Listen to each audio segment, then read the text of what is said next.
Now at 9, Mother Nature sends a line of severe storms through the 4 states this afternoon. Is there more to come?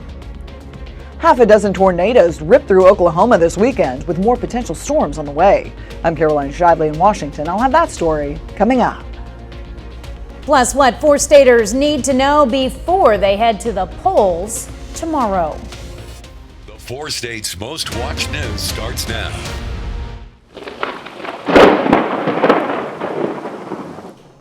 Severe storms blew through the 4 states this afternoon, issuing several tornado warnings across our viewing area. And some schools delayed bus routes and kept students sheltered while the heavy rains moved past. This is KOAM News at 9 on Fox 14. I'm Tanya Bach. The storms did indeed dump a lot of rain in our area, and Chief Meteorologist Doug Hetty joins us now with the first look. Well, of course, we had the severe weather throughout the afternoon. And over the past couple days, we've had very, very heavy amounts of rain. That's why we've had some flash flooding across the region. Now, some areas, not as much as others, but at the airport in Joplin, over an inch just today. And look at this. I mean, today is only the 4th, and 5 inches of rain have already fallen. But look where all these heavy stripes are. So where you start to see these blues, this is approaching 8 to 10 inches of rain. This is over the past 48 hours. All this pink, we're talking 5, 6, 7, isolated 8-inch amounts. Now, our northern counties, they got the least, but still picked up 2 or 3 inches of rain over the past couple days. We are still watching a few little showers kind of pushing through the region for us tonight, but any severe weather is out of here. But we do have more rain in the forecast. We'll look at that here in just a bit. All right, thanks, Doug. Well, severe damage after at least a half a dozen tornadoes and storms ripped through central and western Oklahoma over the weekend, sending at least 11 people to the hospital. And many are still without power as they comb through rubble and debris. Fox's Caroline Shively reports. Several schools closed early in and around Oklahoma City after tornado sirens were activated. We are on standby for upcoming storms. Emergency response teams are ready to go. The storm sent at least 11 people to the hospital Sunday. The winds ripping off roofs, flipping cars, and demolishing some buildings as rain pounded much of the area. At one point Sunday, almost 100,000 homes and businesses were without electricity. We have a lot of flooded areas still in these neighborhoods, and in those flooded areas, you don't know what's underneath. It may be missing sewage covers, some down power lines that you may not know, some sharp glass, sharp hazards. The storms hit with little warning before the sun came up on Sunday. Torrential rains and darkness hampered efforts to assess the damage and to find the injured. Right now, we're just asking people to stay out of the disaster areas for their own safety. The storms hit at least 100 homes throughout the state, but it will likely take days to weeks to assess the total damage. State officials are working to ensure polling centers have power on Election Day. In Washington, Caroline Shively, Fox News.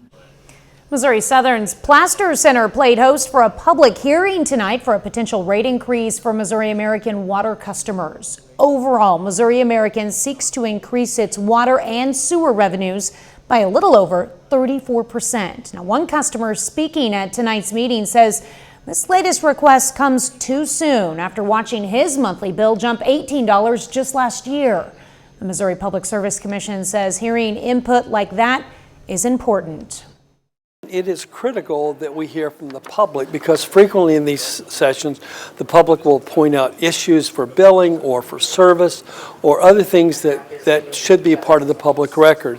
And the commission does want to hear in the formal hearing what the public has to say. And this is their chance to have impact. So that the highest. You still have a chance to submit written comments on the commission's website at psc.mo.gov. Well, Election Day can be stressful, so it can be easy to forget what you need to do to vote. KOAM's Samantha Walker explains what you need to know before you head to the polls tomorrow. When you come to vote in person, the main thing you'll need is a form of identification. Here's the types of IDs that are accepted across the 4 states. In Kansas, state law requires voters to show a non-expired photo ID when casting a ballot. Lots of IDs are accepted in Kansas, from driver's licenses, passports, and military IDs, to a concealed carry license or a student ID from an accredited college or university in the state. In Kansas, voters age 65 or older can use an expired photo ID. For Oklahoma, your ID can't be expired, and it has to be issued by the federal government, the state of Oklahoma, or from a recognized tribal government. It has to be a photo ID, and the name on the ID needs to match with your registration. In Arkansas, a photo ID is also required, but it can be up to 4 years expired on Election Day. This ID must show the voter's name and photo, and has to be issued by either the state of Arkansas or the federal government. Finally, in Missouri, a non-expired photo ID is required. It has to be issued by the United States or the state of Missouri, such as a driver's license, military ID, or veteran's ID card or passport. If you don't have the form of ID needed to vote in your state, don't worry. All 4 states allow for provisional ballots to be given out at the polls.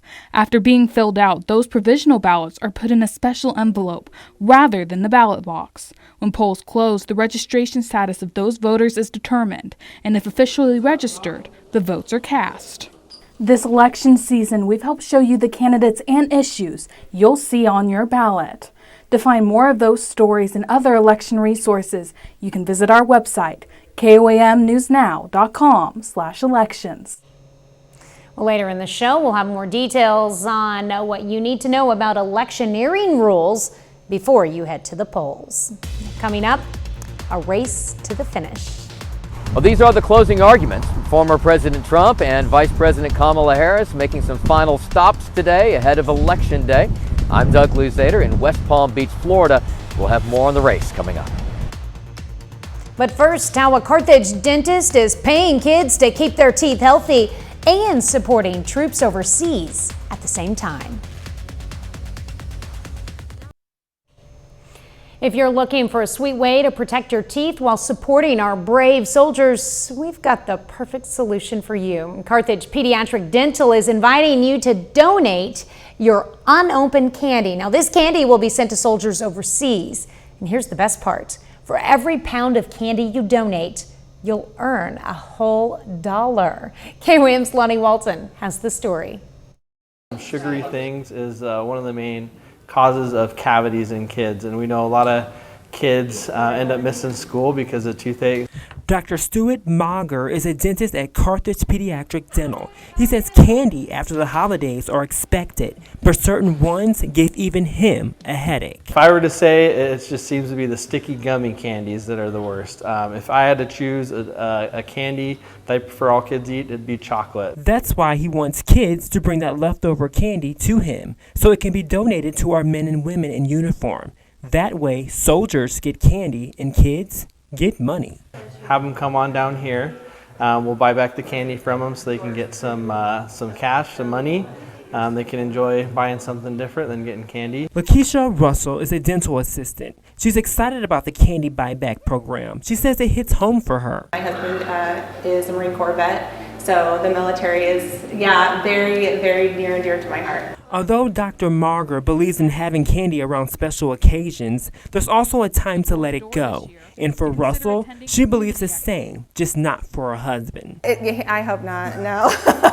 He's diabetic, he needs nothing. Reporting in Carthage, I'm Lonnie Walton, KOAM News. Dr. Mager says the Carl Junction School District is helping him get the candy to the troops. Riverton High School FCCLA program is partnering with the Community Blood Center of the Ozarks. Today's blood drive was an opportunity for community members to donate blood.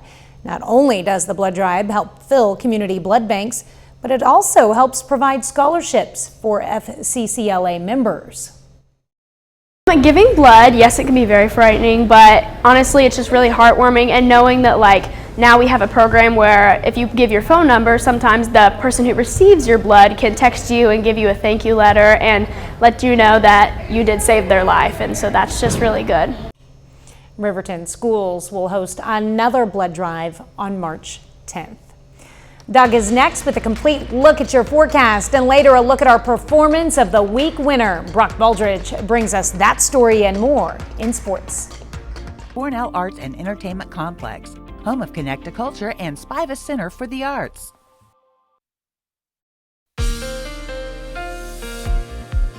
Well, of course, it turned out to be a rocky Monday for us. Showers, thunderstorms, heavy amounts of rain, severe weather, numerous severe thunderstorm warnings. We had a few tornado warnings. We had tornado warnings last week as well. So it's been kind of a rough ride over the past 5 days or so. And of course, prior to that, we hardly had a drop of rain for 2 months. And we're going to get a little bit of a break out there. But just be careful on the roadways tonight. Don't drive through any high water because we've had a lot of rain.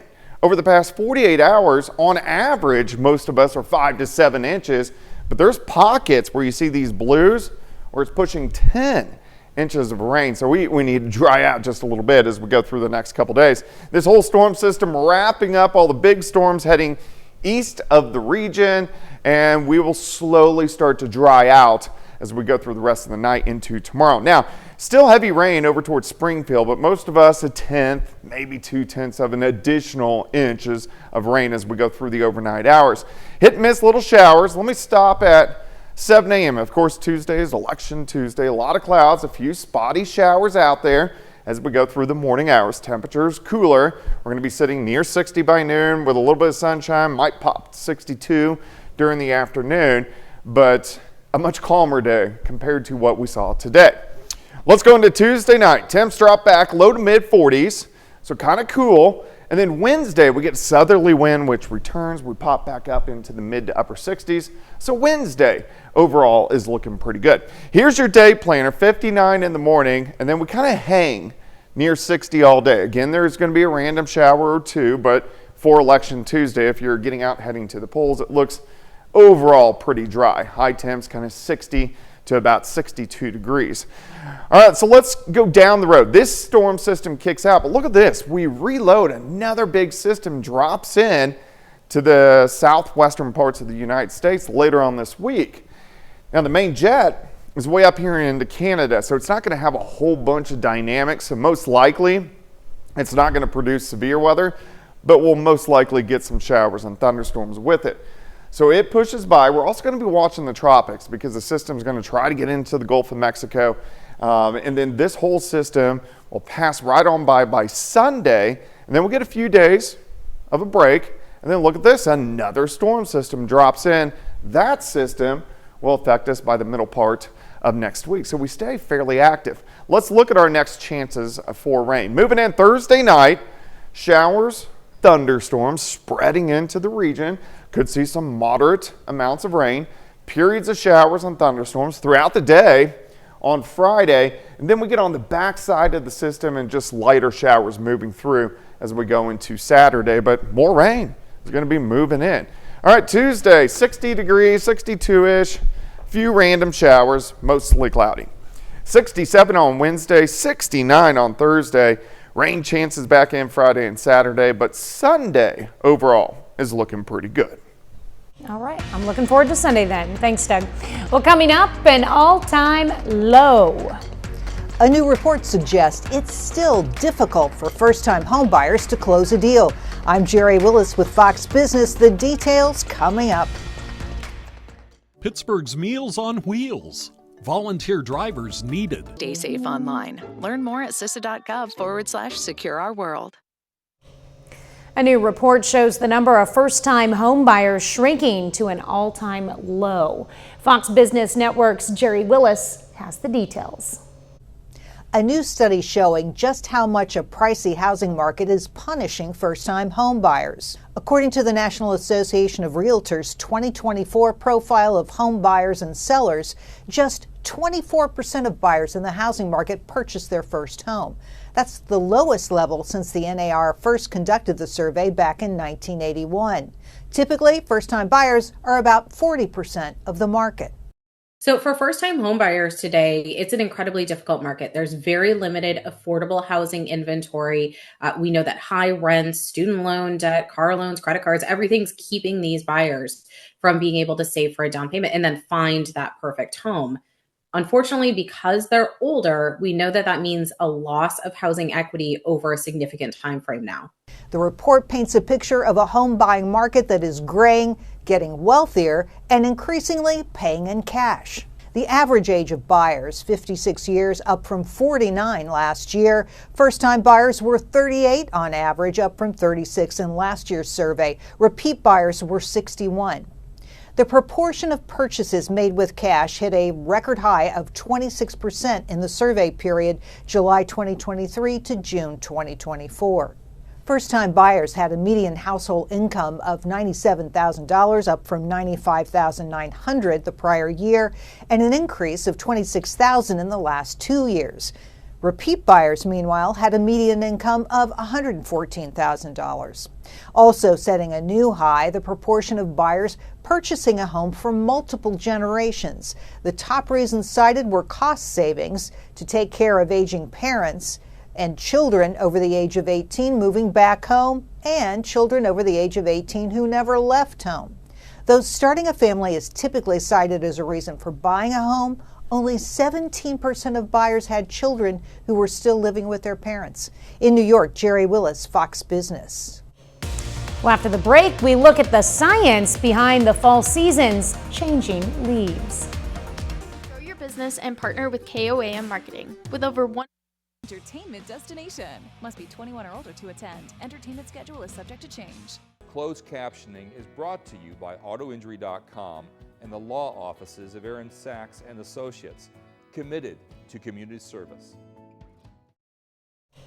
The leaves in our part of the country are changing colors and falling to the ground. But what about the science behind this beautiful time of year? KOAM photojournalist Ty Parks takes us for a bird's eye view of these changes and talks to the Missouri Department of Conservation about what causes leaves to change.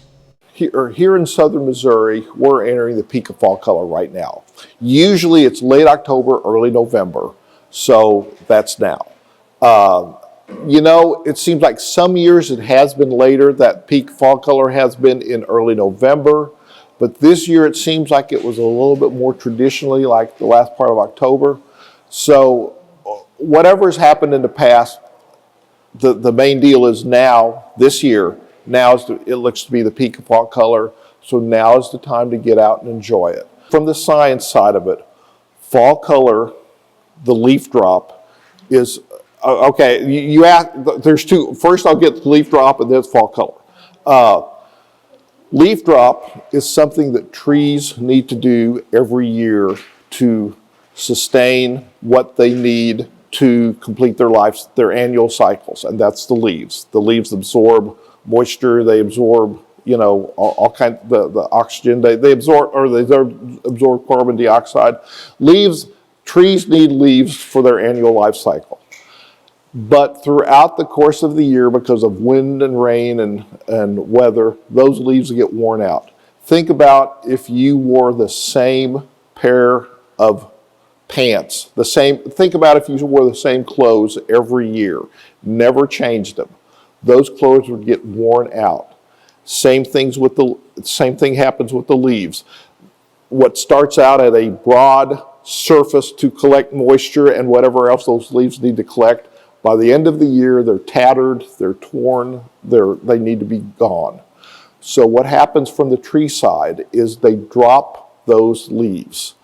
And because the leaves have to drop, if the leaves just fell, there'd be a lot of little openings all over those branches for diseases and all kinds of other bad things to enter the tree. So it's called the abscission zone. Basically, the tree closes off those little openings where all the nutrients and everything had been flowing into the leaves. They closed that off. So no bad stuff, no diseases, no foreign material can enter through those little openings where the leaves have been. Well, when you close that opening off, the leaf drops. All right. Well, 30 more minutes of news, weather, and sports coming your way. Harris and Trump both make a furious last day push before Election Day. Both candidates making their final case to Americans as to why they deserve your vote. Plus, a candidate for U.S. Senator in Missouri makes a stop in Joplin.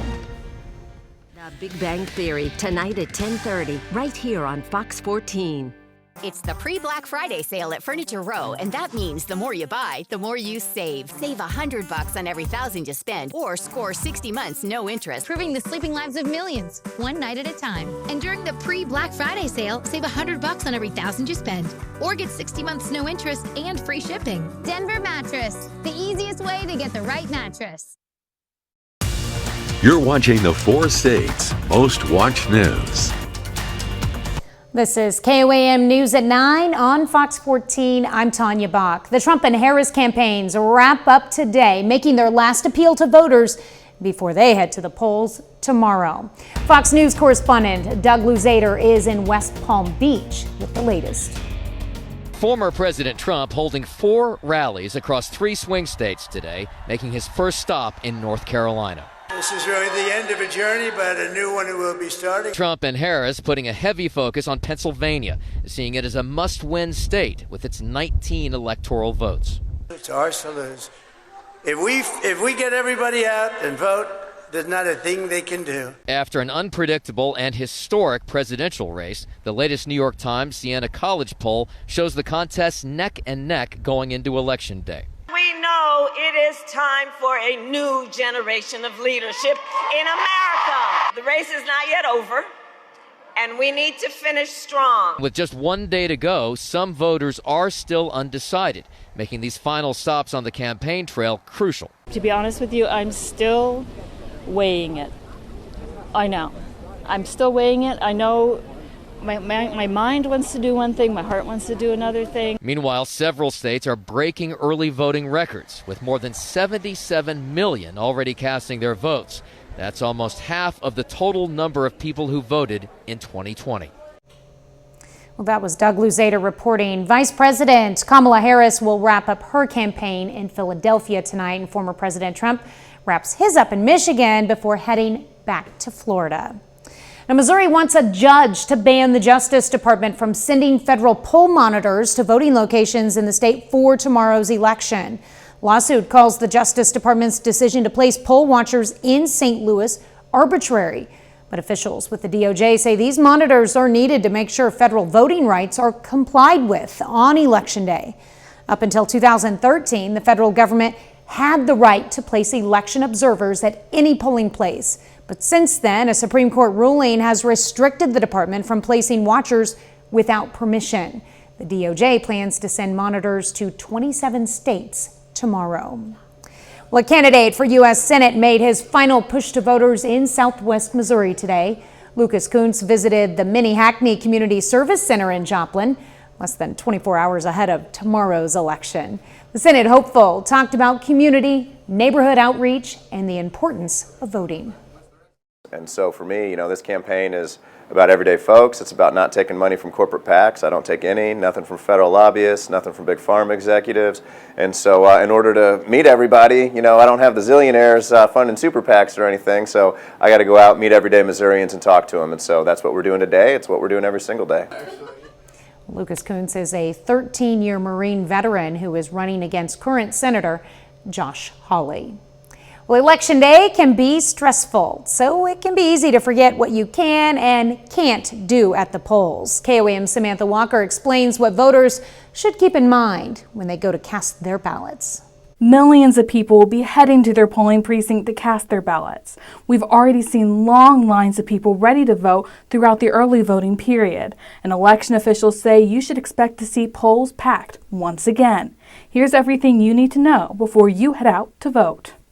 For the last presidential election in 2020, an estimated 159 million Americans cast their ballots. Officials project to see a similar turnout this year, meaning you can expect to see some lines when you go to vote. You'll want to plan out a time to go.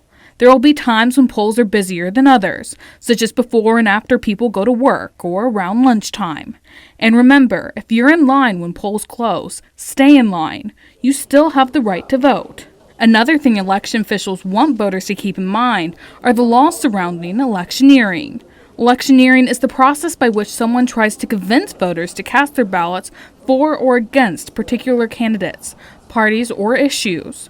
All of the 4 states have laws against electioneering at polling locations. This means you can't distribute notes on a campaign or an issue.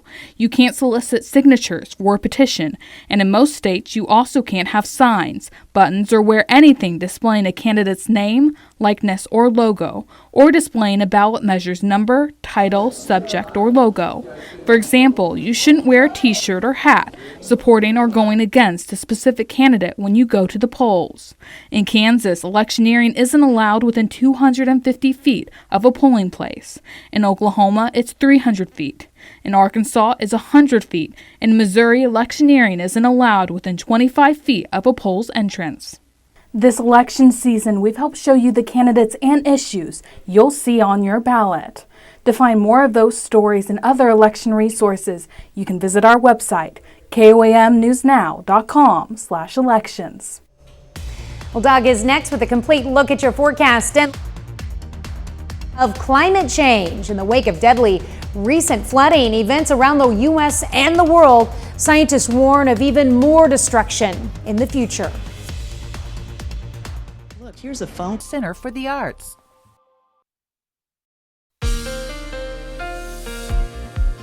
Well, of course, it turned out to be a rocky Monday for us. Showers, thunderstorms, heavy amounts of rain, severe weather, numerous severe thunderstorm warnings. We had a few tornado warnings. We had tornado warnings last week as well. So it's been kind of a rough ride over the past 5 days or so. And of course, prior to that, we hardly had a drop of rain for 2 months. And we're going to get a little bit of a break out there. But just be careful on the roadways tonight. Don't drive through any high water because we've had a lot of rain. Over the past 48 hours, on average, most of us are 5 to 7 inches, but there's pockets where you see these blues where it's pushing 10 inches of rain. So we need to dry out just a little bit as we go through the next couple days. This whole storm system wrapping up all the big storms heading east of the region, and we will slowly start to dry out as we go through the rest of the night into tomorrow. Now, still heavy rain over towards Springfield, but most of us a 1/10, maybe 2/10 of an additional inches of rain as we go through the overnight hours. Hit and miss little showers. Let me stop at 7 a.m. Of course, Tuesday is Election Tuesday. A lot of clouds, a few spotty showers out there as we go through the morning hours. Temperatures cooler. We're going to be sitting near 60 by noon with a little bit of sunshine. Might pop to 62 during the afternoon, but a much calmer day compared to what we saw today. Let's go into Tuesday night. Temps drop back low to mid 40s, so kind of cool. And then Wednesday, we get southerly wind, which returns. We pop back up into the mid to upper 60s. So Wednesday overall is looking pretty good. Here's your day planner, 59 in the morning, and then we kind of hang near 60 all day. Again, there's going to be a random shower or two, but for Election Tuesday, if you're getting out heading to the polls, it looks overall pretty dry. High temps kind of 60 to about 62 degrees. All right, so let's go down the road. This storm system kicks out, but look at this. We reload. Another big system drops in to the southwestern parts of the United States later on this week. Now, the main jet is way up here into Canada, so it's not going to have a whole bunch of dynamics. So most likely, it's not going to produce severe weather, but we'll most likely get some showers and thunderstorms with it. So it pushes by. We're also going to be watching the tropics because the system is going to try to get into the Gulf of Mexico. And then this whole system will pass right on by Sunday. And then we'll get a few days of a break. And then look at this. Another storm system drops in. That system will affect us by the middle part of next week. So we stay fairly active. Let's look at our next chances for rain. Moving in Thursday night, showers, thunderstorms spreading into the region. Could see some moderate amounts of rain, periods of showers and thunderstorms throughout the day on Friday. And then we get on the backside of the system and just lighter showers moving through as we go into Saturday. But more rain is going to be moving in. All right, Tuesday, 60 degrees, 62-ish, few random showers, mostly cloudy. 67 on Wednesday, 69 on Thursday. Rain chances back in Friday and Saturday, but Sunday overall is looking pretty good. Well, coming up in sports, Kansas Jayhawk men's basketball plays in its first game of the season. Plus, Missouri Southern football is preparing for the final home game of the year. Brock Baldrige has those stories and more up next. Professional people, professional service.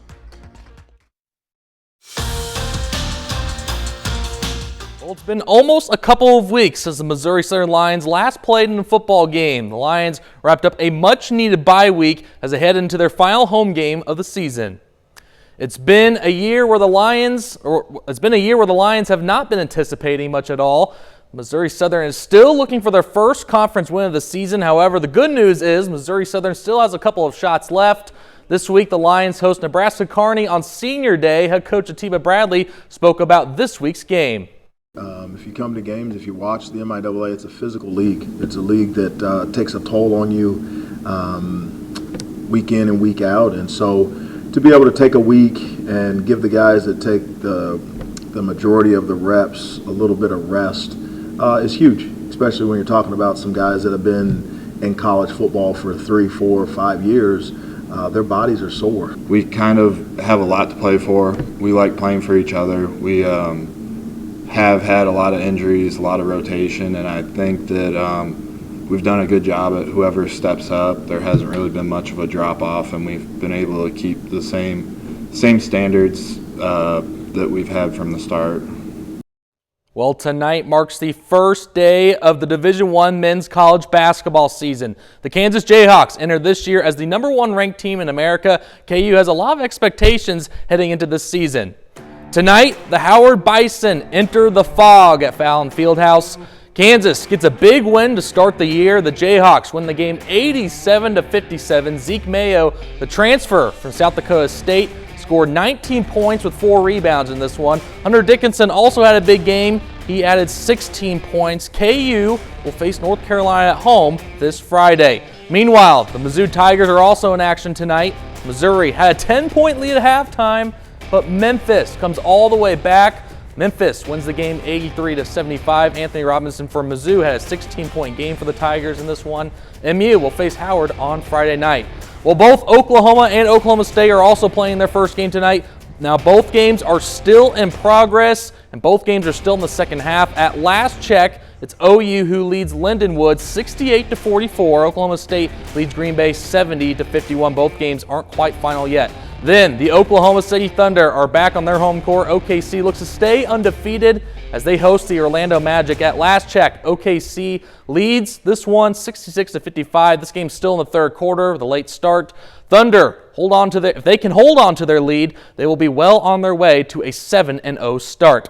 Well, the Kansas City Chiefs are playing on Monday Night Football for the second time this year. The Chiefs are playing at Arrowhead for the first time in almost a month. Well, last time the Chiefs played a home game, they played against an NFC South team, and tonight they do the same thing. The Chiefs just took the lead over the Tampa Bay Buccaneers, 23-17 the score. Mahomes went down with an apparent leg injury late in the third quarter, I should say, but looks to be okay. The Chiefs are up on the Tampa Bay Buccaneers 23-17. And DeAndre Hopkins also had a touchdown that one. Our audience voted, which means we have a new winner. Our performance of the week is the Pittsburgh Purple Dragons. Pittsburgh went on the road to defeat Highland Park 49-18. Purple Dragons will hit the road again this Friday when they face the St. Thomas Aquinas Saints, who are the #1 seed in the Class 5A bracket. To vote on next week's performance of the week, just head over to KOAMnewsnow.com/vote.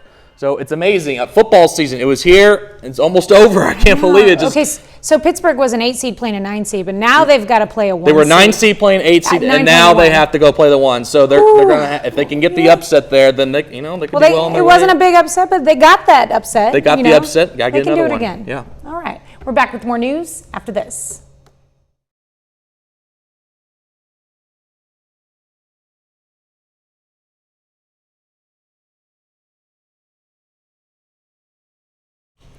While weather can be unpredictable, extreme and deadly storms are shaping up to slam communities around the world more frequently. And that's the message from scientists who have been analyzing the influence of human-caused climate change. Fox News' Ted Linder investigates. The effects of human-caused climate change are giving new meaning to the saying, when it rains, it pours. In the wake of recent catastrophic flooding events in the U.S. and around the world, scientists say this destruction could become more frequent in the future.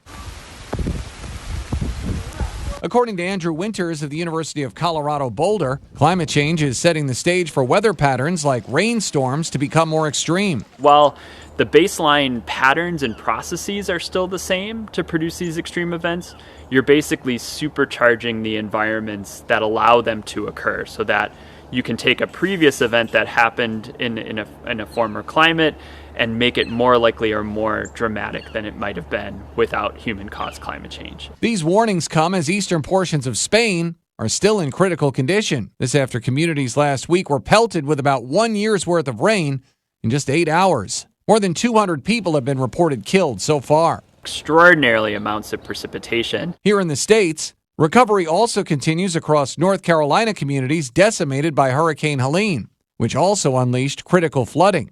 The amount of precipitation that occurred in North Carolina was so far outside the bounds of what anyone had experienced. Meanwhile, the findings of a recent United Nations report are spelling trouble. Officials say the globe is on track for significantly more warming unless world powers dramatically curb fossil fuel use and production. This report shows annual greenhouse gas emissions at an all-time high, rising 1.3% last year. They must fall 9% each year to 2030 to limit global temperature rise. Ted Lindner, Fox News.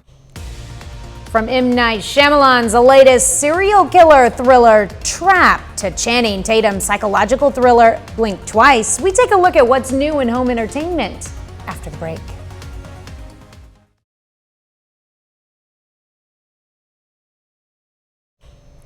A bestseller turned drama, a psychological thriller, and the reimagining of a 1994 cult classic are among the new digital and DVD releases available to add to your home library.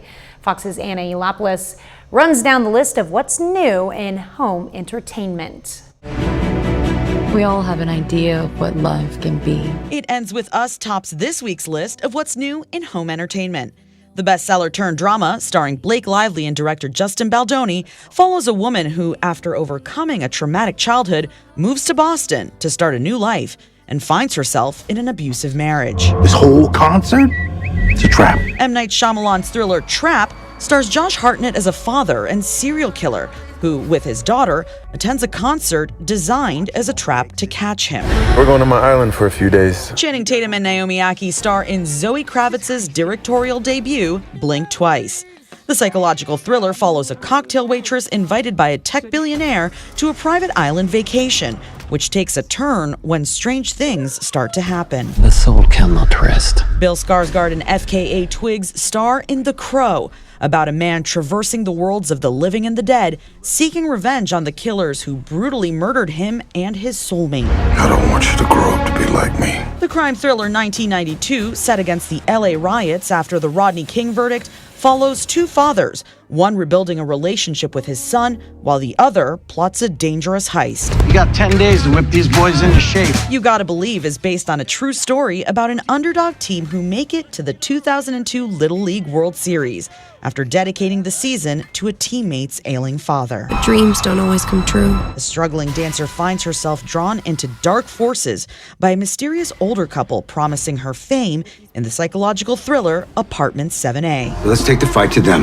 And TV fans can own season 3 of the crime drama Mayor of Kingstown, starring Jeremy Renner. Anna Eliopoulos, Fox News. Big fan of that Mayor of Kingstown show.